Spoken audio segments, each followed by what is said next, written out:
enteral nutrition or tube feedings. Anything that's given enterally will enter the GI system through a tube at some point in the GI tract. This means that yes, the mouth is enteral, a tube through the nose is enteral, and even a tube in the stomach is enteral, because all of these routes put the substance directly into that GI tract. People who are unable to consume adequate nutrients for varying reasons will require enteral nutrition. It's often used for short-term use through the nose and threaded down the GI tract until the patient can eat enough by mouth. People can live very well on tube feedings for as long as it's needed, so we'll see long-term tubes placed directly in the skin into the stomach or small intestine.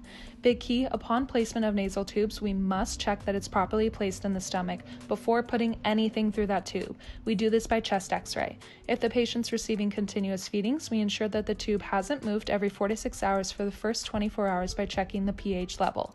For long-term tubes, we assess the abdominal wall for distension, pain, and bowel sounds. Greatest risk here is aspiration, so we check gastric residual before every feeding, sit the patient upright, and always flush our tubes before, during, and after accessing.